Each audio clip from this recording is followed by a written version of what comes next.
This podcast has been brought to you by thethriving-startup.com.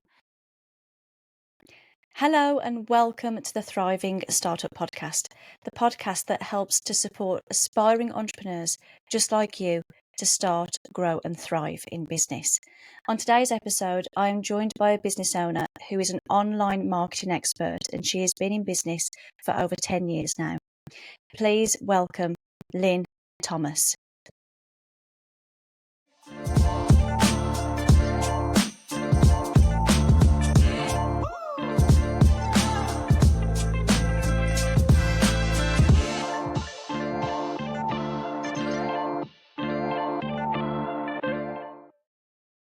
Lynne from The Business Builder. Hello, how are you? Hello, Charlotte. I'm very well, thank you. How are you? I'm very well, thank you. Thank you so much for joining us on the Thriving Startup Podcast. I'm thrilled that you've been able to join us today. It's an absolute honour and pleasure to have you. For full transparency for the listeners, Lynne and I have known each other, is it for maybe 12 months now, Lynne? Yeah, I guess so. Maybe. Yeah, it's been a while. It's been a while. Yeah, it certainly has. It feels like a million years has passed It does, now. doesn't it? Yes, I know. We can just keep bumping into each other, don't we? Yeah, we certainly do. So Lynne and I are in similar fields with helping startups and SME businesses grow their businesses. And our relationship first started when we were working collaboratively together but separately on the enterprise programs for the Black Country Chamber of Commerce. So it was about 12 months ago, Lynne? It was last February, I think it started, wasn't it? February Wow. 24? Yeah. What a program that's been as well. It's been amazing, hasn't it? Yeah, excellent. Yeah. Yeah, I think Yeah. there were over, what did they say, over 260 people went through it. So that's Yeah. good. That's really good, isn't it? That's a lot of startup businesses that are going to hopefully get off the ground very, very, very soon. And that the cohorts were organised beautifully because they had nice intimate groups, didn't they? So it wasn't too overwhelming when we were delivering our workshops to them. I think, So yeah, it's I think nice. that's right. And I think they got on as well, didn't they? The kind of, Yeah. there were vibes in the room because they got to kind of know each other because they spent quite a bit of time with each other. So they were able to ask each other questions. And I think they Yeah. got a lot out of that, actually. So Yeah. it was really good. I really enjoyed taking part in that. It was good. It was a nice personal achievement for me as well. It was a nice compliment for Sandra and I for our business, Evergreen Coaching. Wow. We've actually been We've been authorised by the chamber and trusted by the chamber to help deliver their programs. It was great. Yeah, I think, that was like that for me the first time. I was like, oh, and then you get like really nervous, like you think, oh my God, am I good enough?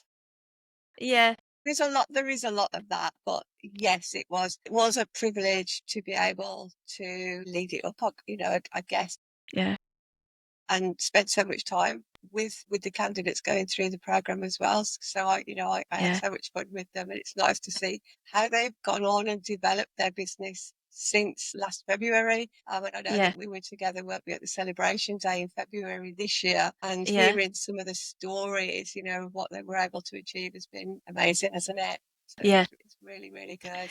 Yeah. Now, I'd like to park the chamber side of stuff because we'll come back to that, Lynn. So just to get the audience warmed up then. So could you share a little bit more about the business of yours itself, please?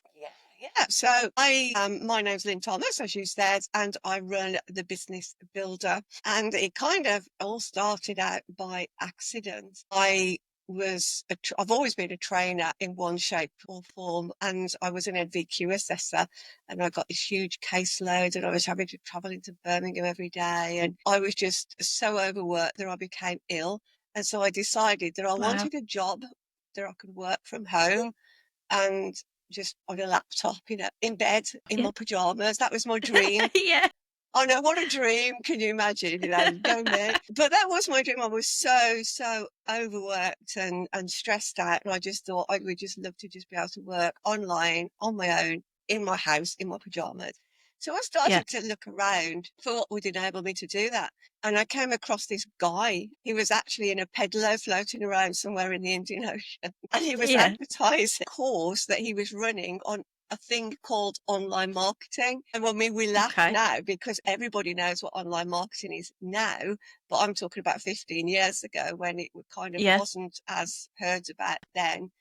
And he was talking about being able to sell anything to anyone, anywhere in the world, Mhm. or from the comfort of your own home. And so I thought, oh, Wow. that's definitely for me. And so I signed up immediately for his free video course. And I think it was a 5 series video course. And I think Yeah. after day 3, I was completely hooked. I knew Yeah. absolutely that this is what I wanted to do. And so I signed up for his course and then spent the next 3 years. It was more like a university degree. So the next 3 years Wow. learning everything there was to know about online marketing, from building websites to putting email campaigns together, attraction marketing, Yeah. pay-per-click advertising, you name it, I learned it.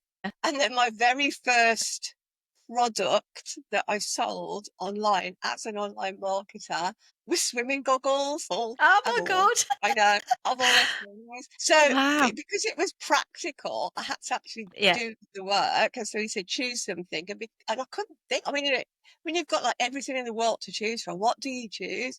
And so Yeah. because I was a swimmer, it was kind of the first thing that popped into my head. So he said, okay, it's just swimming goggles on Amazon and see how many you sell. So I Yeah.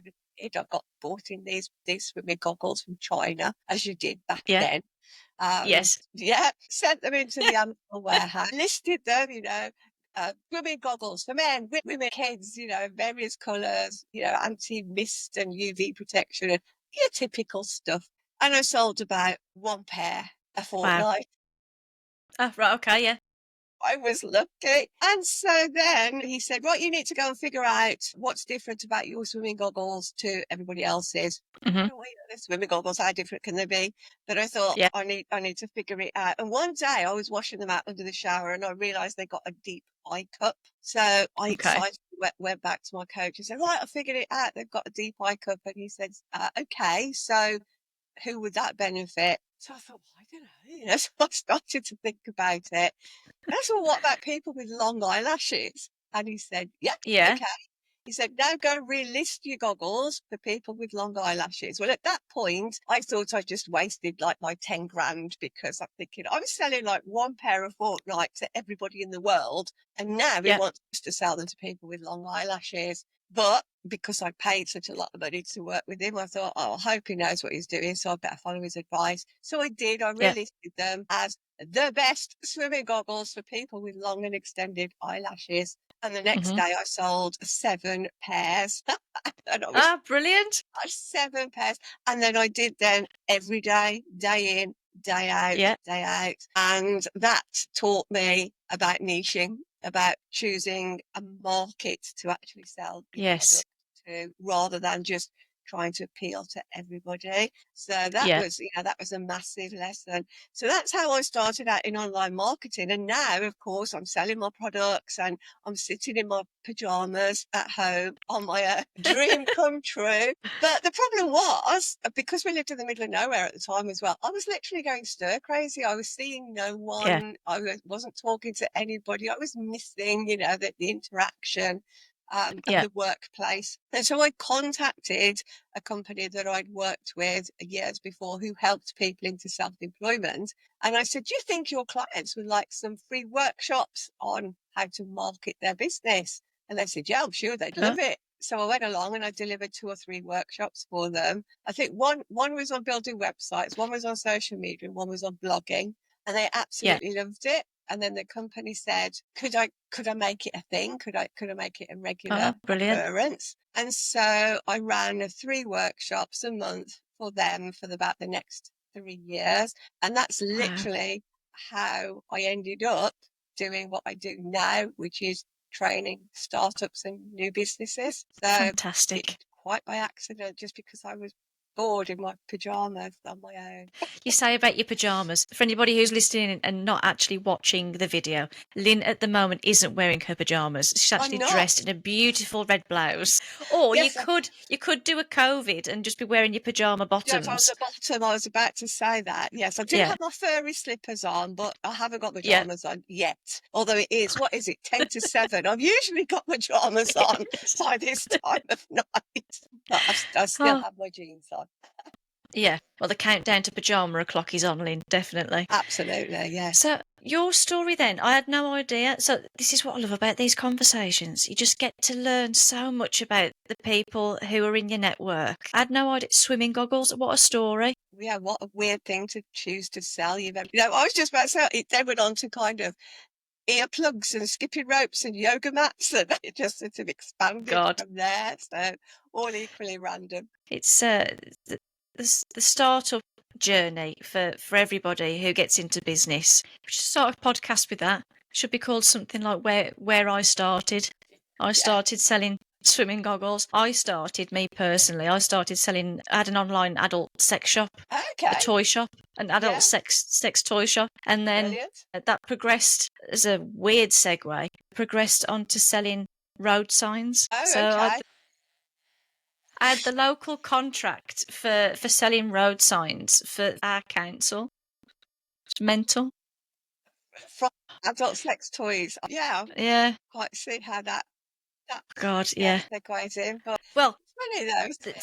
it's a nice link because you start with adult sex toys and then you're selling no entry signs. There's a nice alignment there, isn't there? Yeah, I guess there is. Yeah, you look at it like that, and I'm sure we God, could think but of a yeah, few more, couldn't we? But we won't go we there. certainly could. No, not until we're in our pajamas. Not until that time. But there we go. So, how long? Did you say it was 15 years that you've been in business for? Well, it's 15 years when I learned about online marketing, but I suppose Yeah. self-employment, yeah, the actual business builder kind of started about 10 years ago in its kind of Wow. current form, which is when I Yeah. went first out and started doing workshops for people. So yeah, about 10 years. God. And your core client base, is it all startups? It's no, Okay. I do have businesses that have been in business for a while, Yep. like 5 or 6 years, but predominantly they are startups or businesses under 3 years. But once they get to 3 years, I can't kind of kick them out, can I? They tend to stick around for a while. And Yeah. so yeah, I've got businesses that have been with me for 7 or 8 years, so obviously they are well past the 3 year mark. But Yeah. I'm still supporting them, and that's great. And I think we as a business have grown to support our clients even more because my son ended up joining me in Wow. 2021, and he's a graphic designer and website guru, and he does all the clever stuff. And so we're able to support our more long-term clients, when they want, the upgrade on the websites and they want more Yeah. fancy things. So it's nice that we've kind of grown alongside them. But That's predominantly, I nice. work with the startups, and that's who I enjoy working with the most because I think it's Yeah. where I can have the most impact. I can be the most useful. Yeah. Yeah, Chris works with companies like Shoe and Pret, and you know, Yeah. they don't know who he is, and they don't really care. They just want this done or that done. Whereas Yeah. I like to know who I'm working with, and I like to get into their Yeah. businesses and find out what's going on and why it's not going on usually. So yeah, that's why I like working with Yeah.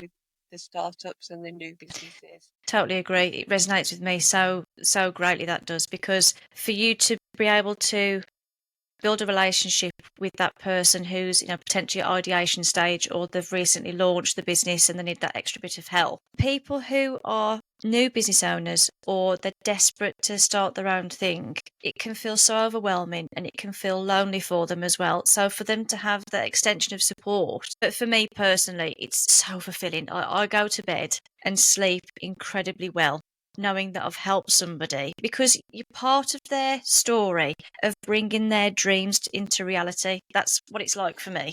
That's how I interpret it.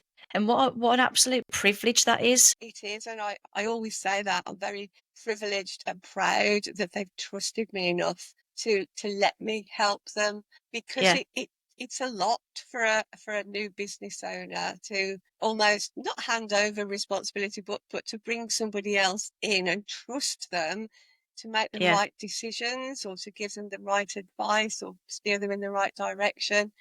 And I think new business owners often feel it's my baby and I don't really want to, yeah, I don't want to share it with anybody. And when they do, I really feel I really feel honoured and privileged that Yeah. I've been able to do that. Yeah, it's It's really good. it takes courage, I think, sometimes for the ones that, are at that stage where they're like, "Okay, I don't know how to ask for help.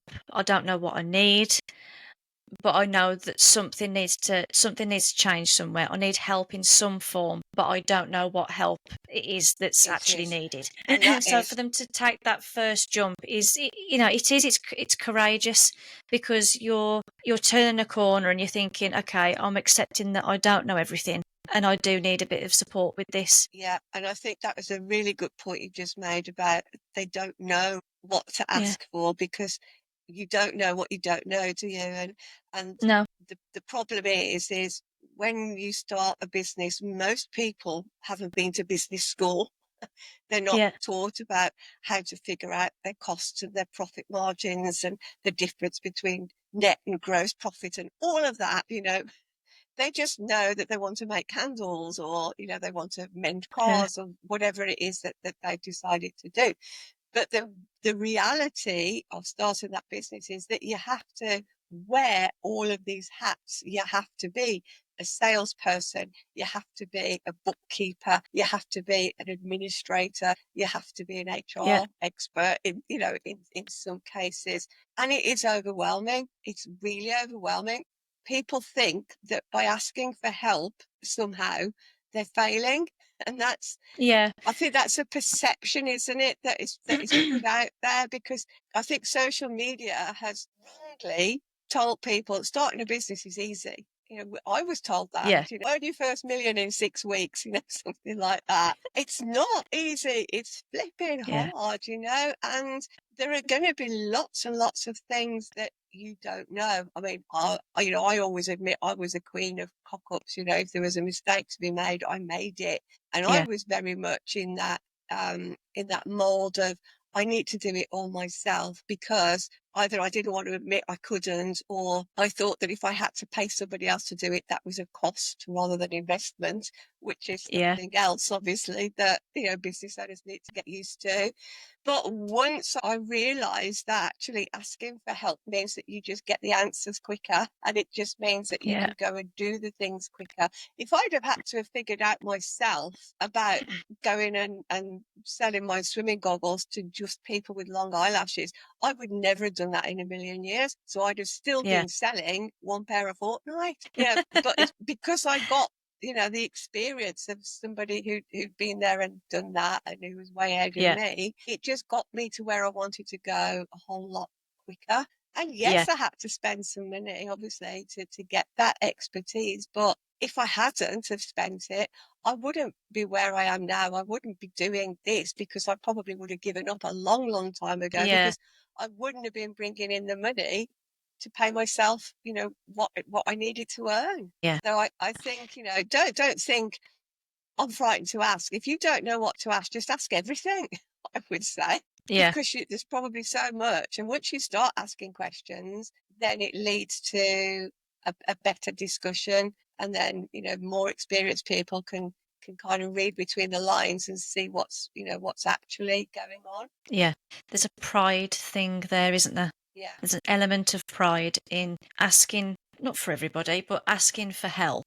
Oh, that's a bit it is. It is. almost like you feel like self-disappointment in some parts of it. Like, well, why can't I find it out myself and blah, blah, blah. But most people are very happy to help.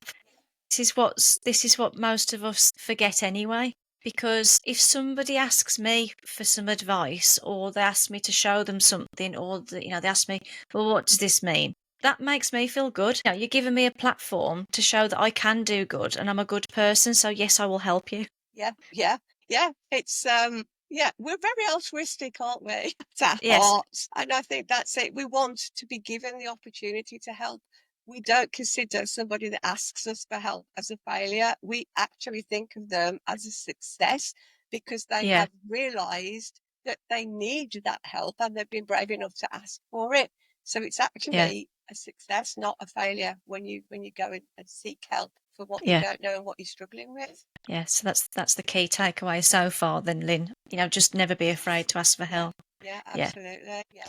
So 10 years in business then. So that's a decade of Yeah. running your business. How many versions would you say of the business that you've gone through, or how many times would you say that you've pivoted Okay, to so survive? the first time I pivoted, the business that I was delivering those workshops for, they came to the end of their funding, so they could no longer pay me to run them. And so all of a sudden, I've lost all of my income, all of my turnover has gone in a week. Yeah. I got a week's notice. Ouch. And yeah, exactly. And that taught me a valuable lesson as well. Don't put all your eggs in one basket. Yeah.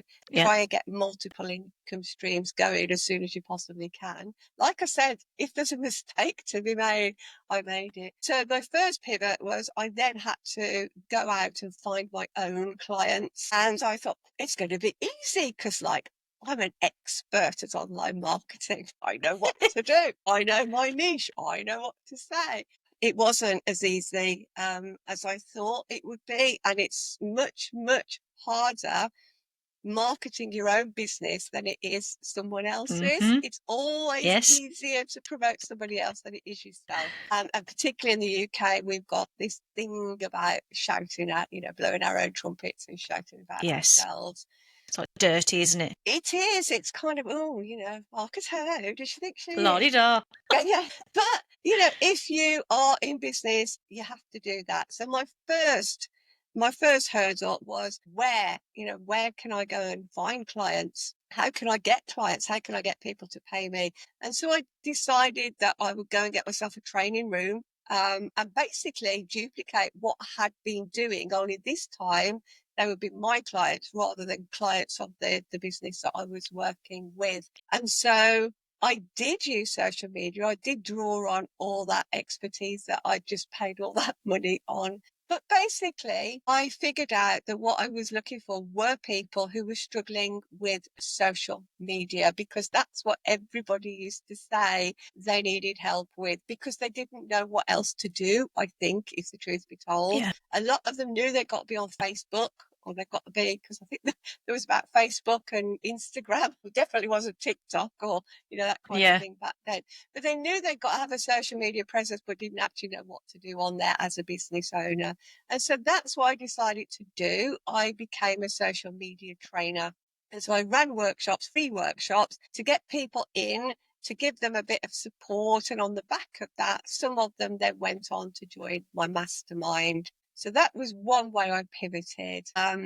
Another, and I'm so glad about this, and when I say think about other ways to earn your income, was when COVID hit. I was probably the only person in my street actually working, Wow. because by then I was running 5-day challenges. So I was helping people with their social media by running these 5-day challenges. And then I'd get like 100 or so people on the challenge, and then 10 or so of those would then go on to join either my mastermind or they'd work with me one-to-one. So Yeah. I was really pleased that I pivoted in that direction, because that's what kept me going through COVID, because obviously everything I was doing then was online. I also kept up with my affiliate marketing. So I stopped selling my own swimming goggles, but I used to sell other people's and earn commission on that. And not just swimming goggles, lots and lots of other things as well. And I still do that. So there was Yeah. that affiliate income stream. So that was another way that I pivoted. And then I think most recently, I decided, I think I went off on a bit of a tangent, and I think this happens in business as well. I was helping people with websites. I was helping them build the Yeah. websites, because I know, I've been doing it for years. So I was helping them build simple websites, not like Chris can do, but the very simple ones, just to get people started. But I realized I don't actually like doing that after I'd done it for about Yeah. 4 years. So really I had to sit down a year, 18 months ago, and decide, what do I actually really enjoy? And what I Mm-hmm. really enjoy is the training. It's the actual Yeah. mentoring with, Yeah. actually getting stuck in with people and training them to do things. And so that's what I decided to do. And so basically my business now is made up of 4 offerings, if you like. So I have my business club where people can come and join and get online support. There's a free WhatsApp group where they can shout out for help, or they've got other people to talk to. There's an online course in the membership so they can go and learn all about online marketing.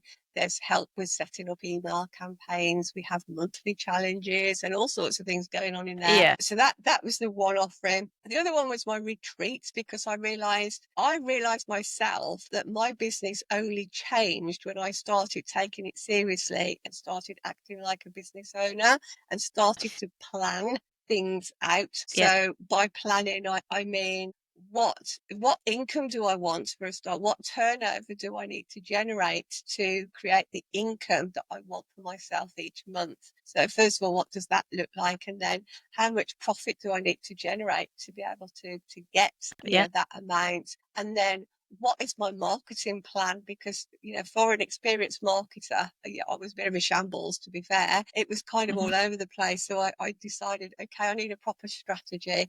I need to know where I'm going with my marketing. So I planned all that. And what happened is I trebled my turnover in a year because I'd done that planning. Yeah. So typically me, I thought, if I could do this, anybody can, because I'm certainly nothing special. In fact, I'm a bit dense when it comes to numbers and stuff like that. I'm brilliant at maths, but bookkeeping, oh yeah, no. Yeah. So I thought, if I can do this, I can train other people to do it, and it makes such a difference. And so that's when I decided I'd do the retreat. So I do a weekend retreat now. People come away and we get them out of their business, away from their phones and their laptops, and we work on getting those plans done, a financial plan, the customer matrix, so, who their target customer is and the messaging that they're putting out.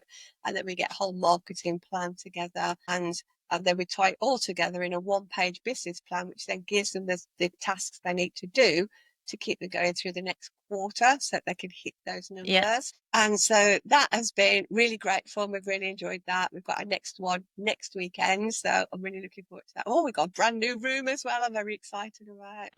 and then there's the mastermind. So that has kept going, where I do the group support with people. Mm-hmm. And that's literally delving into my very own cell system. Mm-hmm. So I'm looking up here. I've got, can I stand up and show you? Yeah. I should have had it read. See, I have got my jeans. It's your book. My book. Upside down. Turn it round. Down. There we go. There's my book.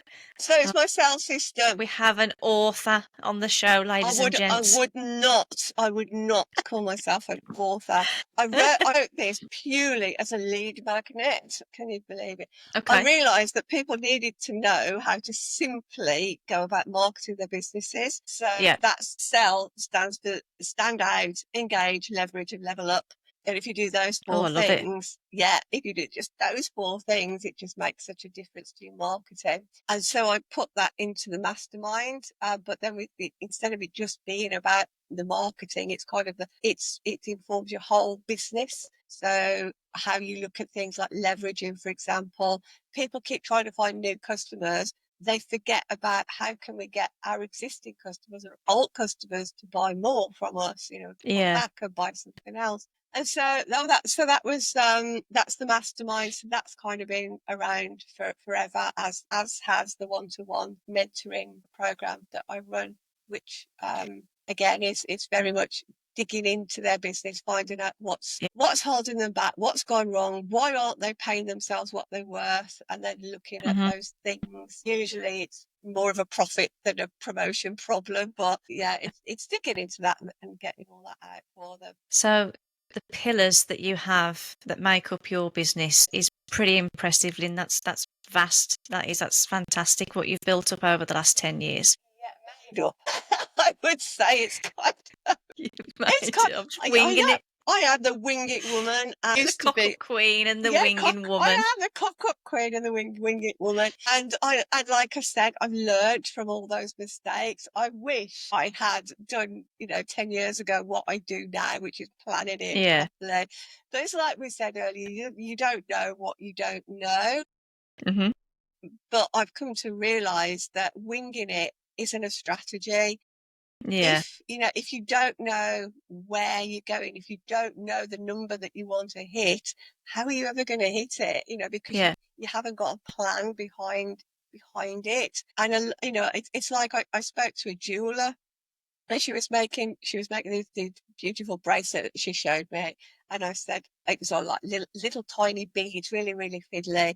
And I said, oh, it's beautiful. I said, how long does that take you to make? And she said, probably a day and a half. And I said, Wow. wow. I said, how much did you charge for it? Yeah. 15 quid.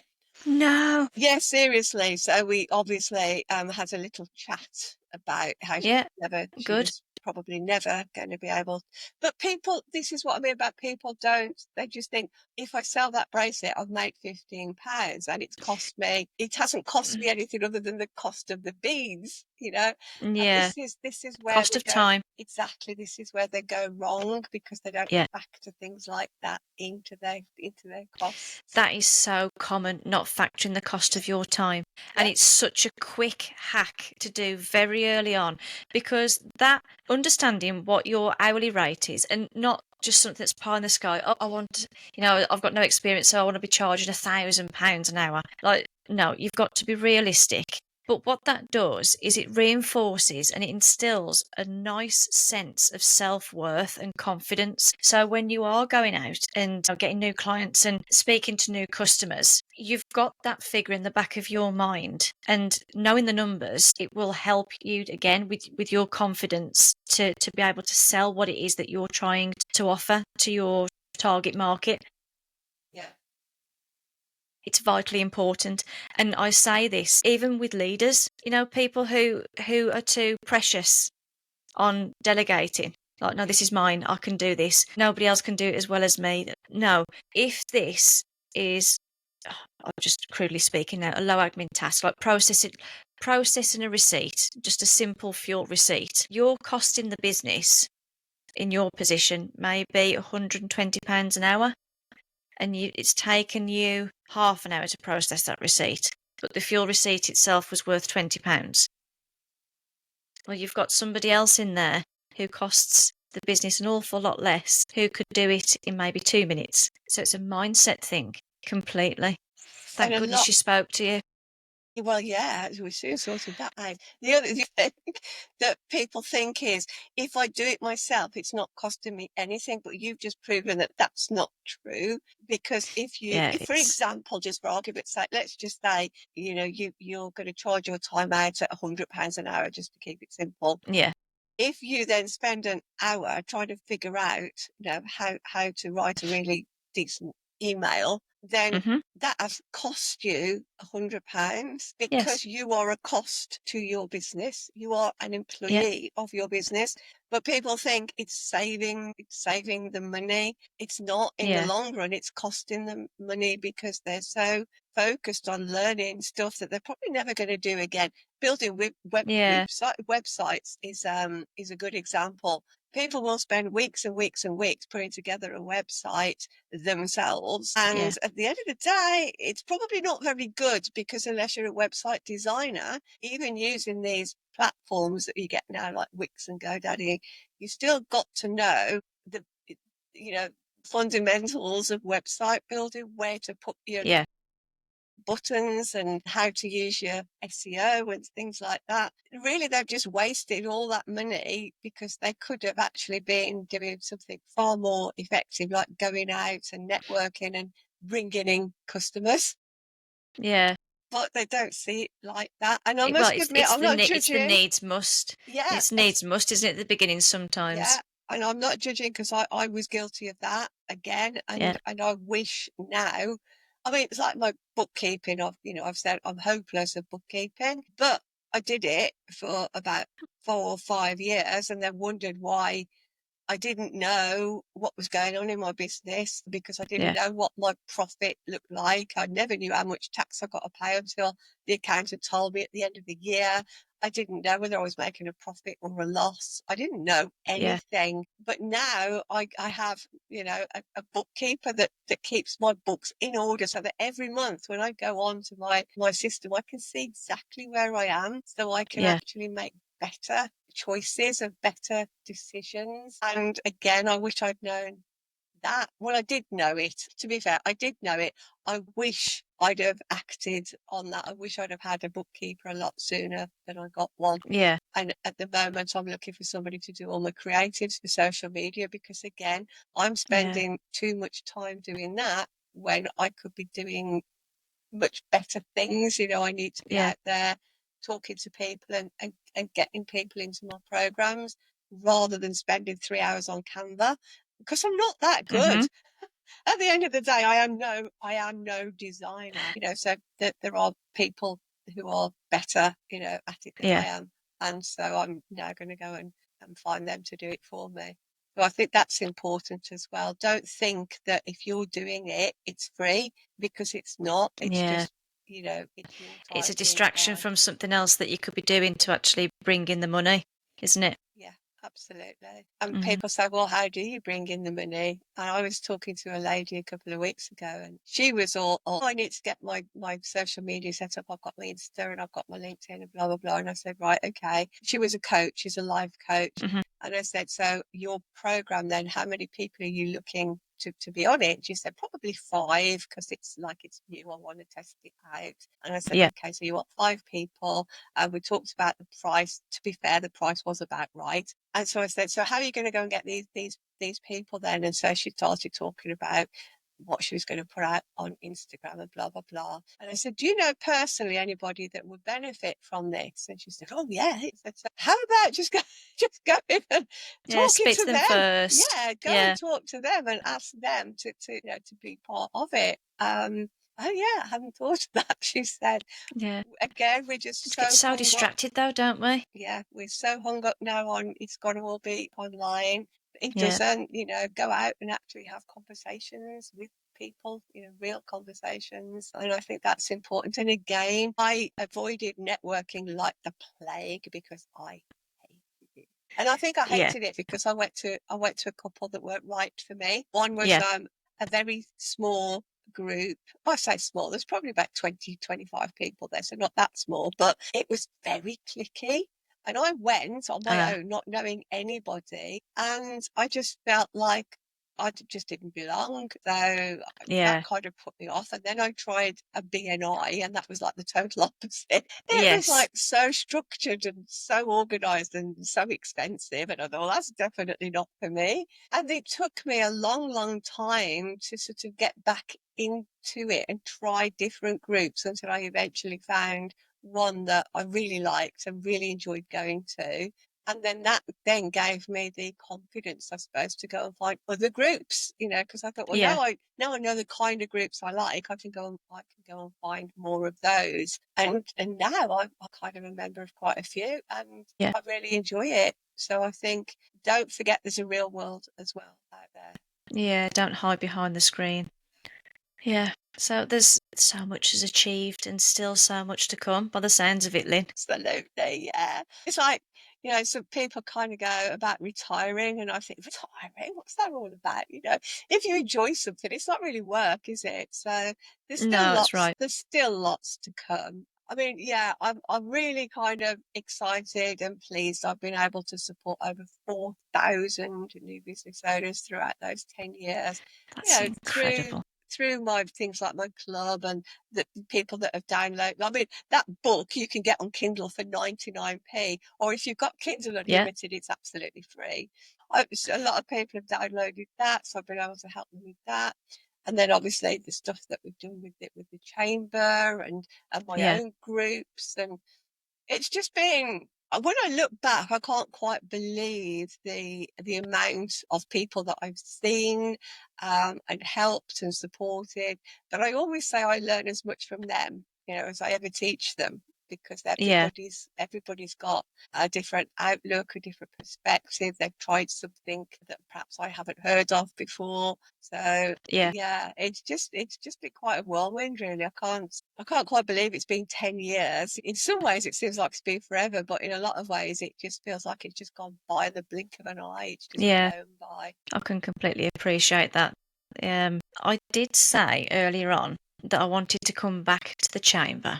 And I think it's a nice point just to touch upon this now. So you mentioned earlier that we're not very good about singing our own praises, something Mm. to that effect. So I would like to give you the platform now to properly shout about what has been achieved with the Chamber of Commerce, because you're their chosen signature partner for the enterprise programs, aren't you? Yeah, Amazing, Lynn. thank you. I also sponsor their startup club as well.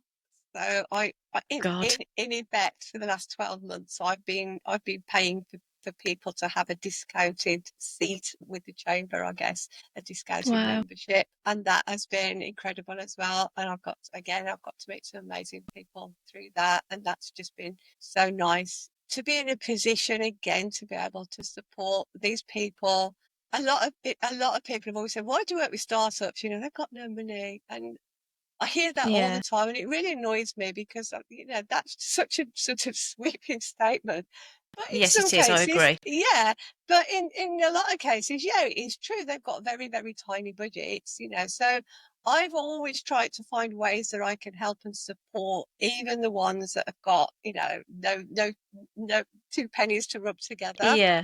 I want them to have access to me, as cheaply as possible. And I think Yeah.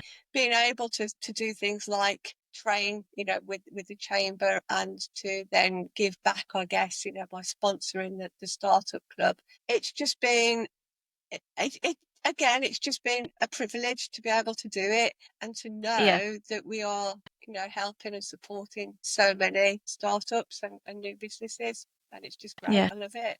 Incredibly fulfilling, isn't it? To help somebody in whatever capacity, but just to help others, it's so rewarding. So before we finish up then, Lynn, there's two takeaways that I wanted to just touch upon again. You mentioned planning. So I wanted to talk about just very quick tips to share with any new startup business or anybody that's looking to start their own business. Two takeaway tips. So the first one is you mentioned the plan, a solid plan. Can you just elaborate on the core fundamentals that they need? Yeah, I would always say write down, and this could be very rough, just on a piece of paper, write down everything that you're going to need to spend money on in your business in the first 12 months. Every single thing you can think of. So it might be tools or equipment. It might be you need a new laptop. It might be fuel if you've got to go out and about. It might be insurances. There probably will be insurances involved somewhere. Mm. Literally write everything down, because that is going to tell you how much money you're going to need to bring in to cover just that cost to start with. And over the last 12 months, as we've been doing the trading with the startups, most people are surprised at how much it does actually cost to start a business. And usually this is what causes a lot of new businesses to, I won't say fail, but to stop trading, because they Yeah. simply run out of money. They hadn't realized that it was going to cost that much, so they've dipped into savings, or they've maxed out their credit cards, or what have you. We all know there's little to no funding available for startups, so it's about knowing how much it's going to cost you, not to put you off, but so that you can ask yourself, where am I going to get that money from? And it Yeah. doesn't obviously have to all come in, you don't have to have it on day one, but you need to know that over the course of the year, you're going to need to bring that amount in so that you can cover those costs. And that's how you Yeah. can start. And then the next thing I would think about is who your actual target market is. And it's not everybody, as we Yeah. discussed with my swimming goggles. You hear the word niche bandied about. All that means is a little group of people who've got something in common. So rather than Mhm. everybody in the world, it's just Yeah. a small group of people who've got the same thing in common. If you can think about who that is, and then what are the problems that those people have, because then you can go out and talk to those people about how you can solve those problems, or how your product can benefit them if you're a product-based business. And then I would just look at your pricing, think about how much you want to earn, and then think about, does your pricing facilitate that amount? Like we talked about Yeah. the lady with the bracelet, Yes. if she wanted to earn £1,000 a month, she was going to have to, well, she wouldn't be able to do it, which £15 No, when bless she's her. taken her 2 days to make something. So that is literally where I would start. And if you've already started your business, then I definitely would look at your pricing, and I would look at putting a proper plan together about how how much you want to earn and what you're charging for your products or services, and if you can, what the costs are involved in delivering those services or creating those products, so that you know what your profit margin is, because it's the profit, it's the bit between what you're charging and what it's costing you to make. That little bit is the bit that you actually get paid from. Yeah. So you want to know what that is, and that is the reason why most people are selling in their business, but they're not actually able to pay themselves at the end of the month. Yeah. And that's why. So those are the things that I would look at to begin with. And I'm sure you can add some to that, Charlotte, with your business planning I just, experience. yeah, absolutely. There's so much that you can do to ensure that you're in full control of everything in all aspects of, the planning stages and actually launching it and getting off the ground, or even starting to plan to introduce a new product or service. Everything needs a plan, but a plan also needs action. You've got to hold yourself accountable to that plan, because without the action, it's just a piece of work that you've just done and put in a drawer. You have to stay accountable to that plan. It's Yeah, so important, absolutely. because if you dream of this life, because there's a lot of the time, there's always a lifestyle benefit that people have of wanting to start their own business, whatever that lifestyle choice may be. You've got to really want it. And to really want it then gives you that drive to execute off of the back of that plan and take action. And you have to have a bit of confidence and to feel the fear and do it anyway. Yeah, absolutely. Because it is scary. There's no doubt about it. It's a scary business, running a business. But if you've got a plan, it just makes it a little less scary, because you know where you're going and you Yeah, know how you're going to get there if you just follow your plan. But you're right, it's the taking action that brings the results, yeah, not you have just to. writing it down. Yeah. When I write a plan for me personally, uh, my head gets hot. That's the only way that I can explain it.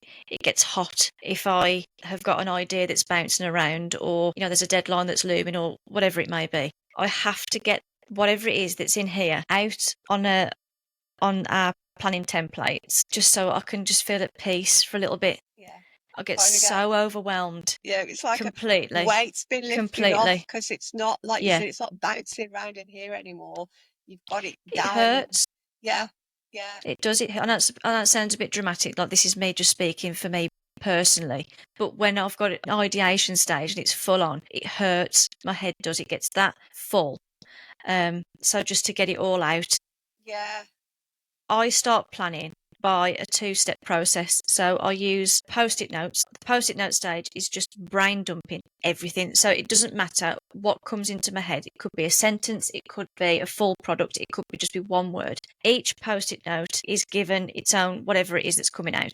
The second part is then questioning what that means and trying to work out and dissect it and try and bring it to life, turn it into a strategy and things that I need to be aware of, that costs and things like that. But yeah, always feel much, much, much better after I've done a plan. and you probably sleep better as well, don't you?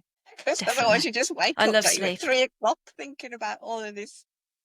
But once it's out, Absolutely. it's kind of out, isn't it? And so you don't have to think Absolutely. about it anymore. You could just, as you say, you can then start implementing it, putting it into Yeah. action, and then start getting the results. So yeah, Yeah. definitely plan. Don't wing it. Wing it isn't. Take it from me. Winging it does not work. Ride it. Take Be it from better the than cock up that. queen. Take it from the queen. It don't work. Oh, blimey. Well, Lynn, thank you so much for your time. I've Oh, it's really been my enjoyed today's pleasure. Yeah, me too. episode. It's been wonderful. What is coming up next for you? Well, we've got literally what's coming up next is the next retreat. So I'm really looking forward to that, which is next weekend. But we're always looking at how else can we support our clients. So the mastermind is developing. So Hmm. I'm in my ideation stage, writing down all the stuff at the moment.